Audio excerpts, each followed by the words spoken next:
آج کا سوال یہ ہے کہ ہماری پہچان کیا ہے؟ کیا یہ وہ دین ہے جو اللہ نے ہمیں دیا یا پھر یہ وہ گروہ ہیں جو ہم نے خود بنا لیے ہیں؟ آئیے اس تجزیے میں ہم دیکھتے ہیں کہ یہ گروہ بندی کہاں سے آئی اور اس کا حل کیا ہے۔ یہ بات بہت گہری ہے۔ سوچے ذرا، اللہ کا اتنا وسیع دین اور ہم نے اسے چھوٹے چھوٹے کمروں میں قید کر دیا ہے اور ہر کمرے کے باہر ایک مسلک کا بورڈ لگا دیا ہے۔ یہی تقسیم آج ہمارے معاشرے کی ایک بہت تلخ حقیقت بن چکی ہے۔ تو یہ صرف ایک معاشرتی مسئلہ نہیں ہے، بلکہ اس کی جڑیں بہت گہری ہیں۔ آئیے دیکھتے ہیں کہ قرآن اس فرقہ بندی کے بارے میں کتنی سخت تنبیہ کرتا ہے۔ اور یہاں ایک بہت ہی چونکا دینے والی بات سامنے آتی ہے۔ قرآن فرقہ واریت کو سیدھا مشرکین کے اعمال سے جوڑتا ہے۔ ذرا غور کیجیے گا اس آیت پر جو اب ہم دیکھنے والے ہیں۔ الفاظ بالکل واضح ہیں۔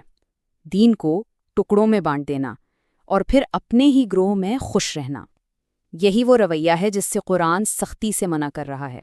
تو نتیجہ کیا نکلا؟ پیغام بالکل صاف ہے۔ جب کوئی گروہ اپنے نظریات پر اتنا خوش ہو جاتا ہے کہ اسے کسی اور کی بات سننا تک گوارا نہیں رہتا، تو دراصل وہ انہی لوگوں کی پیروی کر رہا ہے جن کی مذمت خود اللہ نے کی ہے۔ لیکن اکثر اس فرقہ بندی کے جواز میں ایک بہت مشہور حدیث پیش کی جاتی ہے۔ تو اب دیکھتے ہیں کہ اس حدیث کی اصل حقیقت کیا ہے۔ یہ حدیث بہت عام ہے، سب نے سنی ہوگی، لیکن اس کا مطلب اکثر وہ نہیں لیا جاتا جو اصل میں ہے۔ اور یہی وہ نقطہ ہے جہاں اکثر غلطی ہو جاتی ہے۔ دیکھیے، نبی کریم صلی اللہ علیہ وآلہ وسلم نے کسی فرقے کے نام کو جنتی نہیں کہا، نہیں، انہوں نے ایک راستے کی نشاندہی کی، ایک پاتھ کی، وہ راستہ جس پر وہ خود اور ان کے صحابہ تھے۔ تو نجات کا تعلق کسی لیبل سے، کسی سٹیکر سے نہیں ہے، بلکہ اس راستے پر چلنے سے ہے۔ تو سوال یہ پیدا ہوتا ہے کہ آخر یہ تقسیم آتی کہاں سے ہے؟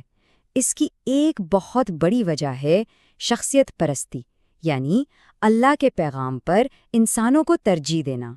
جب معیار یہ بن جائے کہ فلاں بزرگ میں کہہ دیا تو بس یہی سچ ہے، تو سمجھ لیں کہ حق کا معیار وہی نہیں بلکہ شخصیات بن چکی ہوں، اور یہ چیز انسان کو سیدھے راستے سے بھٹکا دیتی ہے، کیونکہ حق کا سرچشمہ تو صرف اور صرف اللہ کی ذات ہے۔ اور قرآن اس کا حل بھی کتنا خوبصورت بتاتا ہے۔ اللہ کی محبت کا دعویٰ ہے تو اس کا راستہ کسی خاص عالم یا جماعت سے نہیں گزرتا، وہ راستہ صرف اور صرف نبی کریم صلی اللہ علیہ وسلم کی اتباع سے ملتا۔ اس فرقہ پرستی سے جو نفرت پیدا ہوتی ہے، اس کی تباہ کاری کو سمجھانے کے لیے نبی کریم صلی اللہ علیہ وآلہ وسلم نے ایک بہت ہی خوفناک استعارہ استعمال کیا۔